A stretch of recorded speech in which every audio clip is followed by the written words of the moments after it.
Hello, everyone. Good morning, good afternoon. I'm so glad that you're here today. Thank you for being here.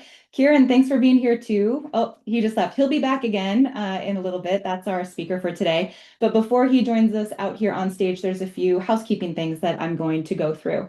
So again, thank you so much for being here. You have joined a webinar where we're going to be talking about what it takes to build an AI forward tech stack. And Kieran's going to be our main speaker today. He's got an incredible background as the SVP of RevOps at Qualified, and he's going to be sharing things like how does he think about adding AI to his tech stack? What are some missteps that he has experienced in the past and how to avoid them?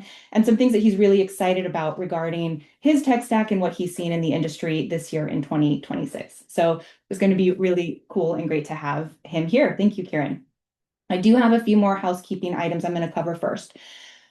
First of all, I say this at every webinar, so if you are not new, you're going to be hearing this for not the first time. Remember that one thing I really hold dear about these webinars is the opportunity for all of us to connect with peers. It's really easy for us to just get in our own world, go to work, go home, and not have that ability to connect. So I really want to invite you, and I hope you take me up on it, to use this as an opportunity to connect. The best way to do that is look down at the bottom of your screen, and you should have a chat. Use that chat in order to, I'm sorry, I just lost my notes here. Give me one moment. Use that chat in order to share your LinkedIn URL.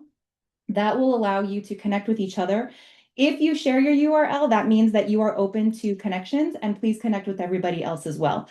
I will be sharing mine once I'm done talking here, and I invite you all to share with me. Please take advantage of that. It's a wonderful way for us to be connected to each other.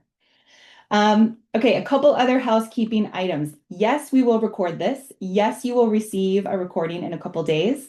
Yes, you can ask questions at any time. Down at the bottom of your screen, you should see a Q&A tab. Please use that one. That helps me stay organized with the questions that you all ask.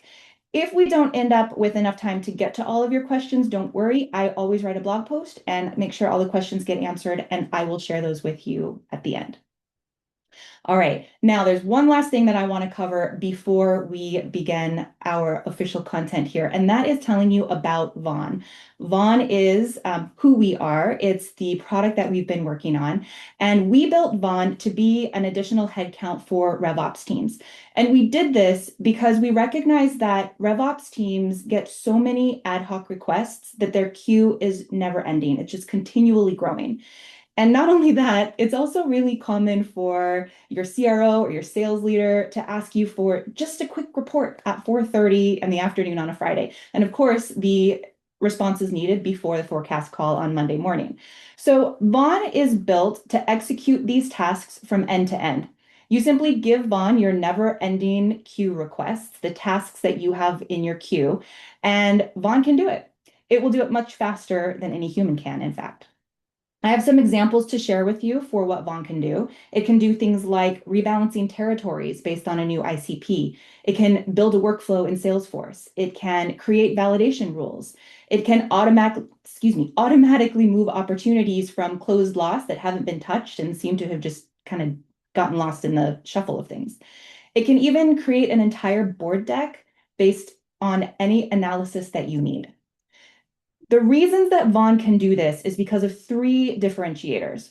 One is that it can reason across both structured and unstructured data. It also can analyze a vast amount of data that no other agent can do, and it can take actions across all of these tools. The Vaughn users that we have today are reporting that they're 3 times more productive now that they have Vaughn as an additional headcount on their team than they were before.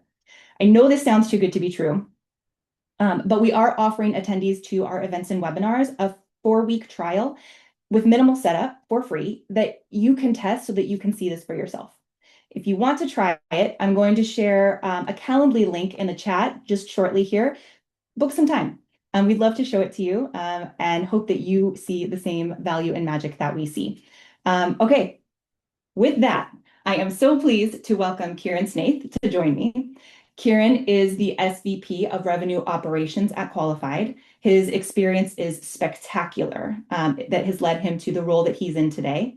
And he and his team have built a very AI forward tech stack that he's going to share with you today. And he's going to share what he's learned in building this, common missteps that occur that you should avoid, and what he's especially particularly excited about.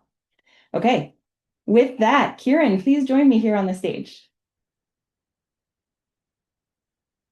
Mm. Wonderful. Hi, Kieran. Thanks for being here. Hey, Sarah, thank you. Thank you. Happy to be here.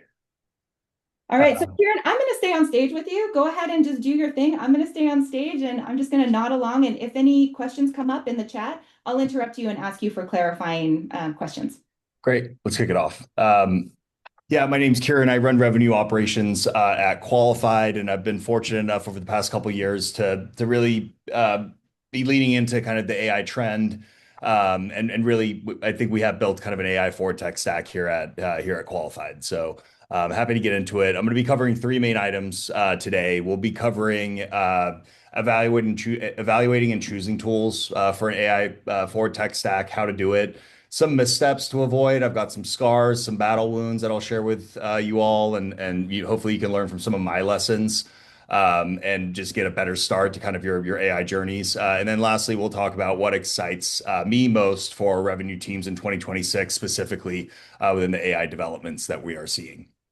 Um, but first, to talk about how to evaluate and choose tools, I've looked at over 100 AI vendors, going all the way back to when GPT first was released, and yeah, I was evaluating every single like vendor that was out there in the market. And my three things that I've kind of learned here is first, you really want to make sure that things are aligning to your business processes and your business priorities. Time to value, I'm going to talk about that a lot. You need to be patient and you need to put the work and the effort in. And then last but not least is architecture and the thinking that needs to go behind that. But let's start with business processes. I think it's really important that when you're like, hey, I know I want to do something with AI, you have a point of view and a thought of like, hey, what are the 2 to 3 things that you want to accomplish with an AI solution, an AI vendor, an AI partner? And some examples of these, I think that you can start with low-hanging fruit in some cases, and you can also have some bigger ticket items. Like I'm going to give you some three examples that I've really leaned into, like using AI for first is forecasting and accuracy and insight. Like this was such an easy thing to fit into our business because we're always trying to figure out how we can forecast our business better and more accurately, right? Like everybody wants to do that. So great. Forecasting was something that we knew that AI would be able to come in, have a massive impact, and get executive visibility. Process automation. We spent a lot of time being like, okay, like we've got all these manual processes around our business that like some role, some individual is doing. Like, how can we document these things, and then how can we put AI and automate these processes? So identify those. These can be as simple as like, hey, we sign an order form and the order form is stored inside of Salesforce. We need to extract the data from that PDF and we need to store it inside of a field or on a CSV. Like really simple things that are happening inside of your business that you can automate and have a big impact.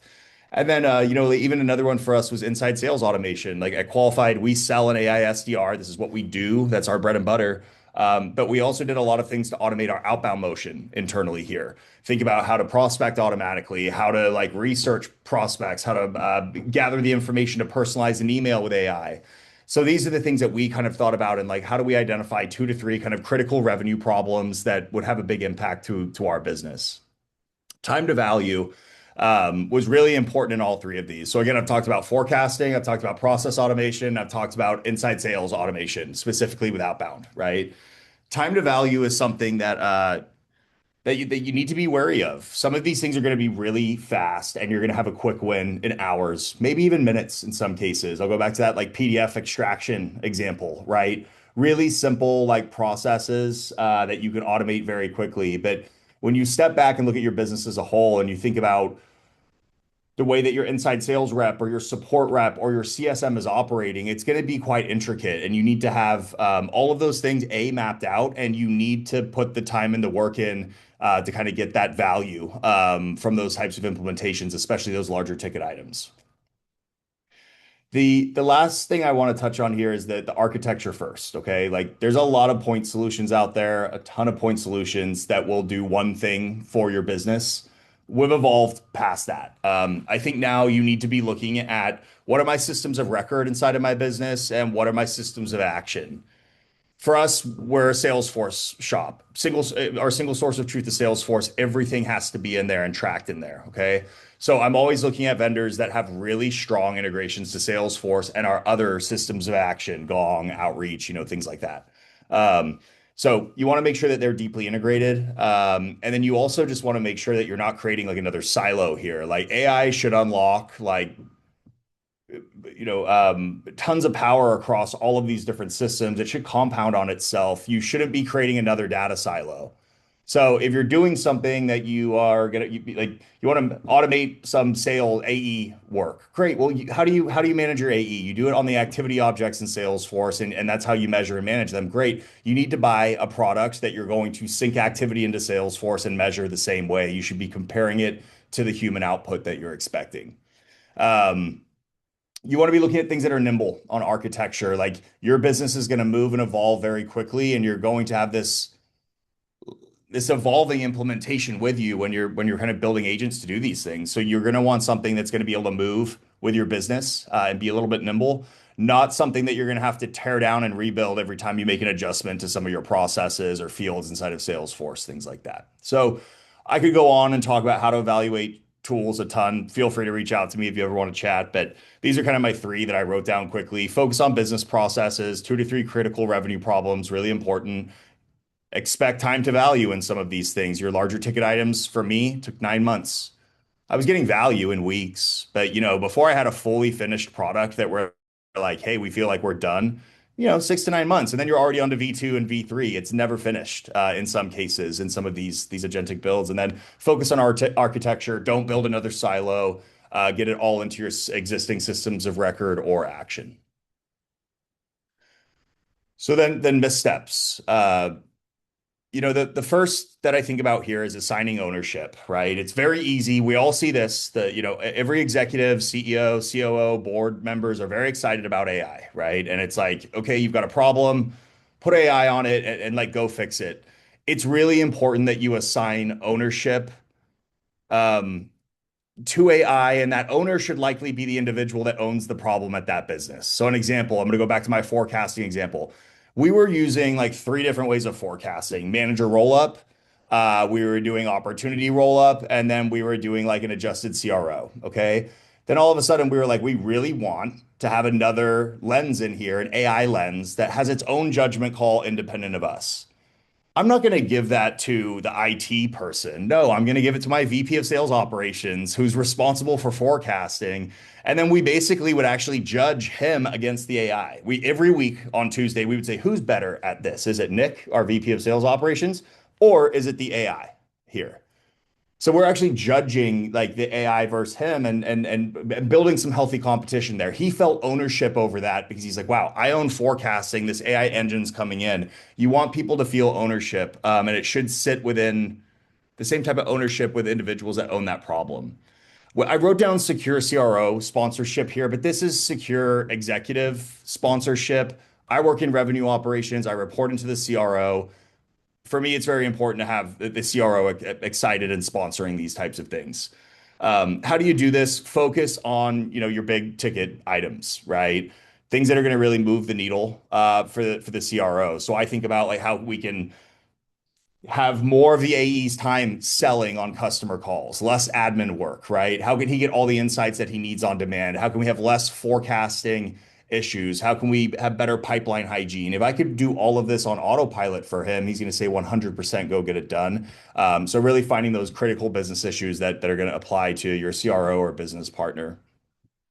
Measuring humans like you would a human, measuring agents like you would a human. Um, I talked about that example with forecasting, but it's really important. I'm going to go back to an example with BDRs, business development reps. So these are outbound people that like set meetings and generate pipeline. We started to build agents that could essentially do what a BDR would do. What we did is we put it on our leaderboard. I have 20 BDRs and I had one AI BDR on the leaderboard, and we would see how it would stack up against our human, and we would measure it on the same activity metrics, the same opportunity metrics, the same conversion rates, and that makes it very easy to understand whether you're onto something or whether you kind of have a successful program here. So measure it just like you would a human. I've talked about forecasting, I talked about BD, but even just to go a little bit out into left field, like even if you had somebody that's working on your content team and they're responsible for like writing blogs and like they're now going to use an agentic workflow or AI agent to help with that, measure them the same way. How many blogs are you writing a month? How many leads are these generating? How many meetings? How many web sessions? When the AI starts writing the blog, you're not going to measure that any differently than you're going to measure that, that content creator. So I think it's really important that you do that. Hey, Kieran, a question has come up on this. Um, how have lessons learned for how you have handled human ego and humans feeling threatened by this? Um, I think it's a really great question, and I can imagine that the business needs everyone cheering on the AI. This Totally. is how efficiency gains are made. I can also imagine there could be some people who really struggle with that. Do you have examples of how you've handled that? Yeah, I do. It's delicate. It's tough. Like it's not a silver bullet, but look, and I'm in a very unique situation because we have a team of outbound reps, right? And we sell an AI SDR. So we're like preaching this and they're in the office with us. So it's delicate. But some time ago, I sat down with the team, 20 individuals, and I said, hey guys, look, like you can all see what's happening in the market. You can see that AI is going to automate a lot of these processes, but I think it's going to make all of you better. And the way that I view this is like, I think that all of you can be 5x what you are today with AI. But I left the choice up to them, Sarah, and I actually said, "Hey, what do you want to do? Do you want to be in a world where you do not get credit for the opportunities and the meetings that AI is setting on your behalf? And do you not want to use AI tooling? And do you just want to keep pounding the phone and writing emails? Or do you want to get credit for what AI is going to generate for you? You're going to be better, you're going to be more productive, but I reserve the right to raise your quotas 25% each quarter. 100% of individuals raise their hand and they're like, we want to get better and we want to be on like the front edge and we want to get credit for what AI generates. So you've got to have them leaning in. I change all of my compensation attribution models to avoid conflict. Like I can't have an AE saying, "Oh, well, I don't want to use the AI bot to generate this opportunity because then it's going to be attributed to the AI program and not myself." Like I'm making a lot of changes so that people are encouraged to use it. We spiff this, we incentivize on it to get them to kind of buy in. And then once they realize that it's there to make them better and they still kind of play a role in this entire cycle, I think it gets a little bit easier from there. Yeah, awesome. Thank you. And audience, if you have examples where you've run into this and it's been challenging, or where you've run into this and you've had some success in how to talk about it, again, share in the chat. I really want to encourage sharing here. And if you have further questions, you can use the Q&A chat. All right, thank you for that, Kieran. Back to you.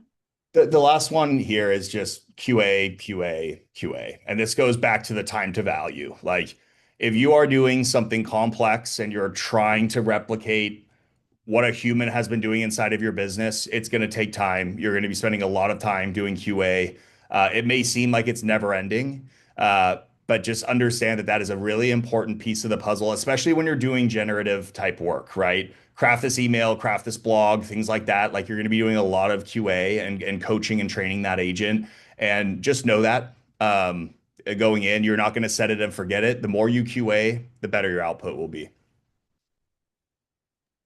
Hey, Kieran, one more Yeah, question on that slide came of up. course. Somebody is asking if you can be a little specific in your answer of, are you thinking about AI today as replacing human headcount, or let's see, let me make sure I'm asking this right. Motivate using AI to support and motivate your team. You are not thinking of it right now as replacing their work. No, but I look at one. Okay. I look at one in this. I look at one in the same, and I talk about this very openly and transparently. Like we have every business is going to have an option, right? Like I have 5 individuals. I've empowered you with AI. You're now 2x, and you're acting as 10. I can make a decision as a business to say, hey, I do not need that capacity and I can reduce this. Or I can say, great, I'm going to hyperscale this business and I'm going to go crush those pipeline targets, crush those ACV targets, and continue to move on. So I talk with our team and our customers and prospects about this all day long. Do you want to reinvest your savings in the business or do you want to take them elsewhere? And then whoever asked that question, I think that's the fundamental thing that you really need to be asking yourself is like, what is the priorities of that business? Is it cost cutting? Is it shifting money from support over to marketing because that's the business initiative right now? Like that's going to drive whether they're looking at replacing or reinvesting. I look at it as purely additive, but yes, when you make people more productive, the math equation is going to point to you requiring less of those individuals. Us as a business, we just continue to reinvest it and try to hyperscale. Awesome. One more question on this slide before you move on. There's a great question about the QA part. Who should own this QA? You talked about assigning ownership. Who owns QA? It's the same. It's actually the same people that like own the ultimate problem. So with forecasting, like if that thing hallucinates or makes an error, like that's a massive issue. It's owned by our VP of Sales Operations. Even when I go and I look at like the some of the things we've done with like automating outbound sales, the people that are doing the QA are the people that are actually the BDRs. Like what we do is we put that in there. When we started, we made it so it tees up something that they have to review and approve. All they have to do is just read it once and hit a button, done. That's all the work they have to do just so that we could QA it and put more horsepower behind it because my one individual building all the agents can't review thousands of emails. And we don't trust, at that time, we didn't trust the agents to do the review of those emails. So we leveraged our people, put them in the loop, and we just said, hey, you're now going to be sending double the amount of emails you're used to, but you don't have to do any work. And they're going to be just as good, if not better, than what you're doing. Yeah, makes sense. Thank you. Yeah. So that's that on QA. But I think it should be owned by the same individual that's ultimately owning the metrics that you're trying to fix with the AI solution in the first place. So this brings us to what excites me about AI for revenue teams in 2026. And I wanted to start with just exciting platforms. I think everybody is probably following what's gone on with Claude over the past like couple of weeks. I think it's very incredible and very eye-opening. The ability to kind of do like safe, complex, and strategic reasoning, and aggregation across like large, complex data sources, like that's going to be a game changer. And the more that we bring it into the human workflow, like people are doing this client side, obviously, which is scary, but it's interesting. It's going to be very interesting to see where this goes and what it can automate for us. I'm extremely excited about Vaughn. I mean, I've been working with the Rattle team for 3 or 4 years now, and then more closely on what you guys have been doing with Vaughn for, I want to say a year and a half, but keep me honest, Sahil, if you want to put something in chat. But I remember being at, day one, it was just an idea on a whiteboard, and now watching it really take off has been crazy. So you guys are turning dreams into realities, and I'm very excited about where this is going to go, especially on the execution and analytics side. I'm very bullish on platforms that allow you to hand over your workload. Okay. Like, hey, I've got this inside sales or this support or this like marketing operation type role. And I just want to hand the entire workload to agents or applications. I love this. Qualified. I work at Qualified. We do this for inbound sales teams. We basically help put your website on autopilot and put all of your pipeline generation efforts on autopilot. We work at a company called Relevance, incredible organization. They are our agent development platform. So we've built hundreds of agents that help us solve various business problems and kind of automate across our infrastructure here. But just excited in how this is going to, specifically with Relevance, how it's going to get easier, right? Like I have a team of individuals that are building agents. I think it's going to get to a place where I can do this, and I haven't been living in that platform. I can just go and do that in a chat interface. That's exciting. UIs are becoming a little bit more easy to understand, a little bit more digestible, and that's going to be great for these technologies. By platforms, not tools. I think that the age of the point solutions are long gone here in AI. So I'm really looking for like AI solutions that's going to help us solve multiple issues, right? I'm looking for like processing layers, automation layers, not something that's going to come in, plug in, solve one problem, and create another data silo for me. And then I think the thing that I'm most excited about, everybody on this call should be excited about it. If you're a seller, if you work at a company that is in this space, it's the best time to be here because the board cares and is watching, right? Like every CEO, every executive is like efficiency and let's go do it with AI. So if you're thinking about buying AI platforms, like that's a blessing, right? That we have this, the rope is being pulled right now. The board is pushing, on this, and I think that's going to make innovation really interesting for us over the next couple of years because it's top of mind for everybody. So that's what excites me about 2026. Thank you so much, Kieran. Sahil is joining us now. We are going to now pivot to a bit of a fireside chat that I'm really excited for because I know, Kieran, you mentioned you and Sahil have been talking for months, years about this area, um, AI forward tech stacks. And so you're gonna share some of the interesting tidbits that you have had in conversation over the year. Sahil, I'm gonna keep an eye on the Q&A, but have your chat. I'll interrupt if there's something that's really relevant, and otherwise we can handle any Q&A that we don't get to in the blog post after. Okay. Yeah, and thanks, Sarah. And also feel free to interrupt if there are any questions that are pertinent to the topic that we are on. Uh, Kieran, that was an excellent presentation. I think I was telling you beforehand that I learn something new every time I talk to you. Even yesterday evening when we were talking about Vaughn and like what are some other crazy ideas. You mentioned something about being multimodal, and now we're exploring video avatars and how do we add them to one. So no, I love our partnership, and I'm glad that we connected a year ago when we did, when we were just starting out on the one journey. I want to ask you where you ended your presentation, which is board. Like I am in board meetings, and I know that my investors are always asking, like, "Hey, how are you being more efficient on the AI side?" And the answer has been easy on the engineering side, which is my engineers use Cloud Code. I pay $500 a month per engineer on those platforms, and I've seen the 3 to 5x productivity increase on the engineering side. But I feel slightly clueless when it comes to go to market. Obviously, we're building Vaughn, and Vaughn is supposed to be that for our customers. But outside of that, how do you think about AI and go to market when your board says, "Hey, how are you using AI?" Yeah, totally. Well, I think first, like when you look at go to market, there's just so many poor processes that go on, right? From like we first start with data. So we go to Zoom Info and we buy all this data and we create it and we create a bunch of dupes and the data is all messed up. We've got to clean it. We got to prospect it. This requires people or has required people in the past, right? So the board and like these executive teams are conditioned to go, like, okay, great. So you got to do this and you need X capacity. Okay, you're approved for 3 bodies to kind of, do this. And now we know that we can do that without it, right? So I think it's got their attention that like, hey, you're able to do this and improve your burn multiple. You're able to get the same value, and we can go put that capital elsewhere Yeah, inside of the business. So I think that's one thing. But then if you think about go to market and sales, it's always a capacity game. It doesn't matter whether we're talking about pipeline generation or closing ACV or renewing deals. It's how many customers can you support for mm, renewals. It's how many open pipeline deals can you manage for AEs, and it's like how many accounts can you work or leads can you work if you're in inside sales, right? So now when you introduce AI into the function, you say, well, instead of treating the head as one, treat it as 1.5. Now do mm, your capacity math. yeah. The board loves that.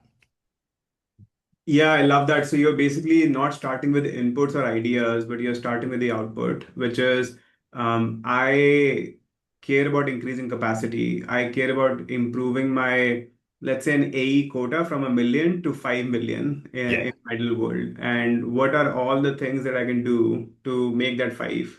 Yeah. And we'll ask them, like, we'll like, we're Yeah. very in the weeds with our team, and it'll just be like, what are you doing on a daily basis that you believe is not a good use of time? You'll get good answers, you'll get bad answers, right?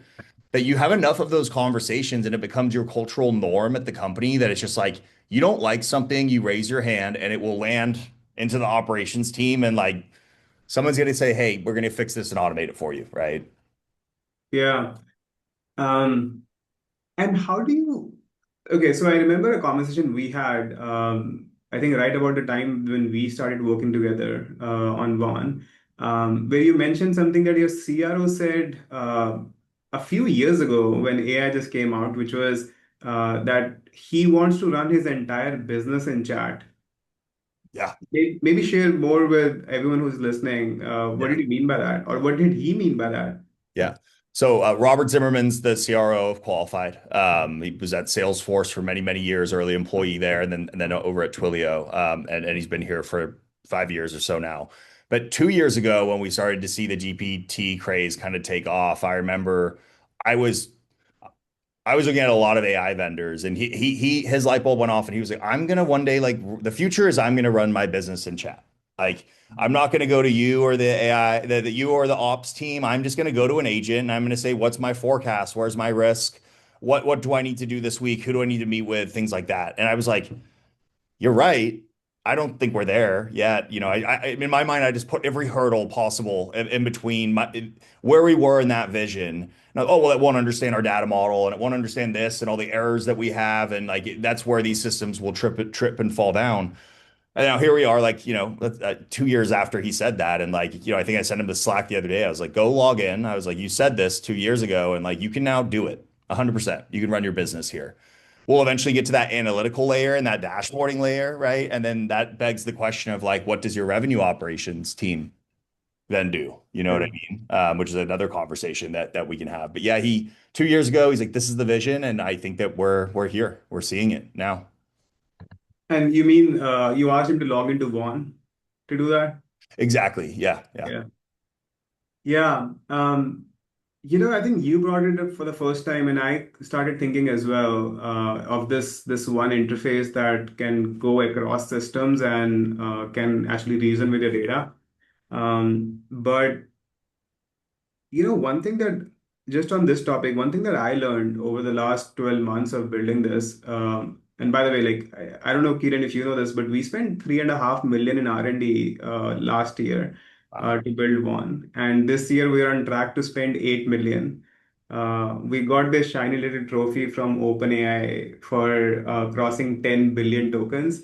We got one. We got one too, I think. Yeah. Yeah, but I think we got this in November, and back then we had hit cumulative 10 billion.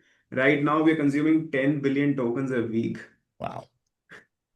That's insane. So, I How think much how much would it have cost you if you did that R&D initiative 5 years ago? 5x that. Exactly. Right. Yeah. Yeah. So like the $500 a month that we pay to Claude Code is the easiest expense. I think Jason Lemkin said it on his podcast a few months ago that these like Claude Code has so much pricing power that even if they start charging $2,000 a month, I will have to pay that. Uh, Yes. because I have engineers who make 30K, 40K, and like I'm not gonna spend 2,000 a month for that 5x productivity improvement. 100%. Um, but yeah, I think what that got me thinking was that, and to your point, is that the era of point solutions is definitely dead. And Claude Code and Claude Cowork and Cursor has shown us that. Like you need this one interface that can do everything, and not, oh, you can create your deck in this interface, and this interface will update your Salesforce for you, and then this interface will fill your RFPs for you, and then another interface for your forecasting. I think it will, with hopefully where we're trying to go with one is just this one interface. Um,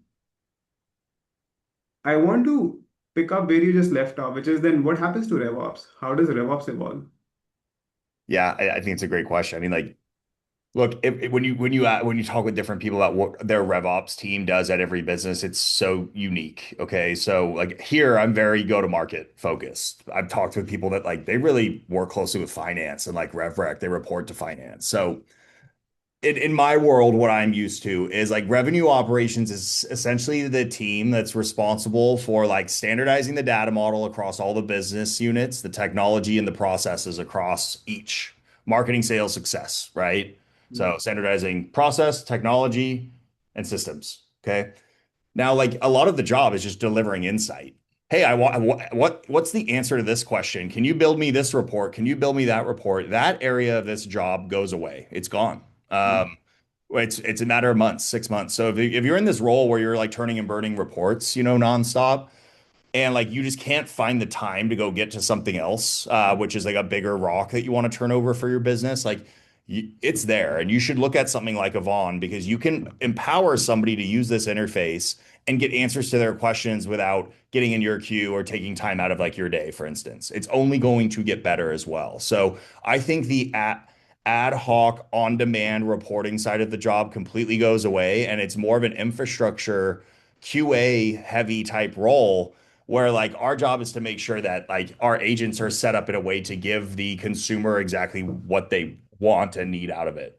An example of that is like Vaughn, right? We use Vaughn extensively here.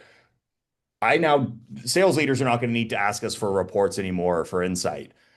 Doesn't mean that I'm just going to leave them alone. We need to make sure the insight they're getting is really good. So we need to coach the agents and we need to say, hey, when our sales leaders are asking questions like this is the type of answer they're looking for. When they're asking a question like that, they expect this. That's Yeah. what we will do for our sales leaders. And then, hey, maybe I don't need to have, maybe I don't need to make that hire next year because reporting is completely taken off of the team's plate. I think there was a question, a follow-up question to this in chat, which is, um, I will club two questions. So one was, how do you up-level your existing employees? Because this is a whole new skill set, both on the tooling side. I mean, managing Vaughn, even though I like to say it is easy, like people have to be AI forward. I saw how you were training people on using Vaughn and said like, hey, if it makes a mistake, just ask the question again. Like, so there is that change management aspect. But then building these agents in relevance or deploying qualified or actually using Claude code, it's slightly more technical. How do you bring people along?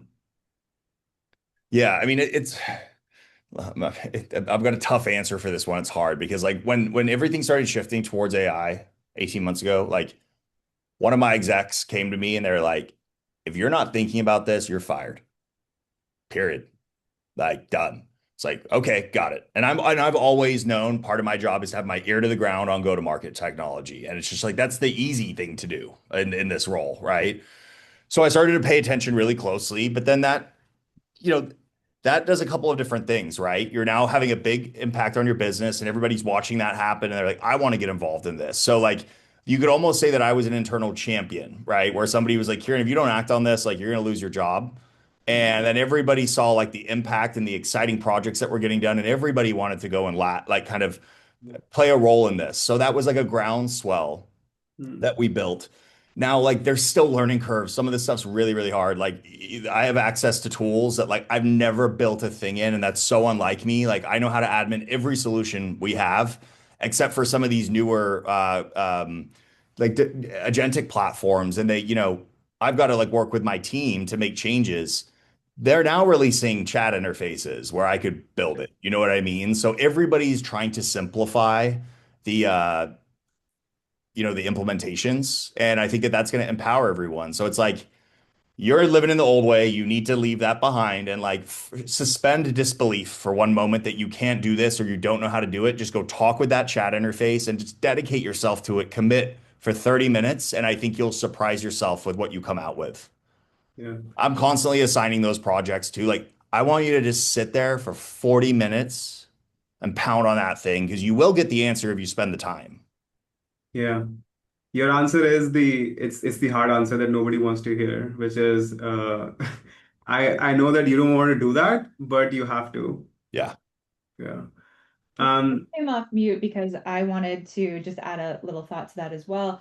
Sahil, I think you do a great job at our company by empowering all of us to become that person, right? Like I remember a year and a half ago, I remember you this telling is Sarah's nice way of saying that I had a similar chat with everyone in our company yeah, that day.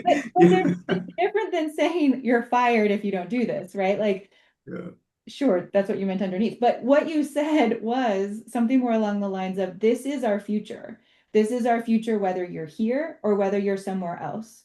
So you have the time, the space. I'm empowering you to go learn, go figure out how to do this. Not learning this is not an option. And you continued to beat that drum, including a few weeks ago, you sent me something saying, this is amazing. You need to go spend 2 hours on this every single day. Like Yeah. we have these conversations frequently, and it's often uncomfortable, I think, for all of us, but it's where we are. And it's exciting once you do embrace it. One thing, Kieran, Sarah, that I sometimes chuckle along with, which is I was at this fancy resort retreat by one of our investors in the Hamptons, and it was 100 CEOs gathered, and we booked like half of the resort. And some of the presentations, I think this was a year ago, was how some things that AI won't change. And I think some people were being defensive because like there were the CEOs who have built 30, 40, 50 million ARR businesses and bigger than that, that were being defensive on moving on to the AI train. And someone said in the room and said, 20 years ago in this same resort, IBM would have thrown a similar retreat for their executives, and they would be talking about like cloud is nothing, people will still remain on-prem. But look at what happened to IBM, which didn't make the transition to the AI world. So I think about it very often, which is like what conversations IBM would have be having 20 years ago when they went through this phase. Um, Kiran, just very quickly, Sorry, I'm going to someone, interrupt you, Sahil. We really only have time for one more area of discussion, so maybe pick the one that you want to end on. Our time is up at 11:45. yeah, maybe the last thing, Kiran, is how do you think about build versus buy? You get pitched by 20 vendors. I've seen your email inbox and I've seen how all those pitches roll in every day. How do you think what problem to pick, which vendor to pick? Do you build it in Claude Code or do you buy? I mean, it's a hard decision. It's only getting harder. And now everyone's empowered to build. You know what I mean? And I think you have to assess the time to value, Mhm. the cost of ownership of that build, because like somebody's it's not just building and forgetting it. That thing's got to be maintained. You know what I mean? So I think about the time to value and the cost of ownership are the things that I'm like looking at the most that I'm really going to be critical on because like that's where I'll say like, hey, this is going to take a long time to build, and I don't have the confidence that you can get it done. So we're going to waste 3 months, and you're going to build some shelfware, and we're going to go back to the vendor. I also like another neck to choke that's not on my team. Like I love having a business problem be yours, Sahil, not mine. You know what I mean? Like Vaughn, let's say that Vaughn were to give an incorrect answer, I get to go to you Yeah. versus my CRO coming to me and the team, and I've got to then it's our issue. You have a team of engineers that you do bug fixes, you've got processes for all these things. I would rather work with you Yeah. in that area than like try to build all of that internally because we're RevOps people, we're ops people. We're not engineers. We don't build products really. You know what I mean? So that's it, it's all kind of uncharted territory. Some things immediately I see it, I'm like, you build that. It's Mhm. simple. And then there are other things where it's like we partner with a vendor, we buy. It's too large to take on for a team of our size. And I think it also goes to your point about buying platforms and not point solutions. So I do think that point solutions can be built in a day with lovable Cloud Code, Vercel V0. But getting buying platforms that can give you more leverage as teams all go deeper into AI. So relevance, qualified, big fan of qualified, by the way. We use qualified ourselves, and anyone who books a demo today, like qualified will be the one that will make sure that it happens. And then, yeah, Cloud Code. Keelan, this was super, super interesting conversation. Like, again, I love whenever we meet. And the part that I took away from today that I hadn't heard you speak before was QA, QA, QA, QA. We know that these agents will make mistakes. There are a couple of questions about agent making mistakes here, but like you have to work with the system. AI is that system that you kind of have to wrangle and reel it in. But I think that's a great learning. Thanks for joining us today. Sarah, any closing statement? Just thank you, both of you. Really appreciate the effort that you put into this great conversation. Thanks for being here. Audience, I know some of you had to leave already, so you're not hearing me, but we'll see you at the next one. Thank you for following along and join us for more great conversations like this in the future. Bye, everyone. Thanks, everyone.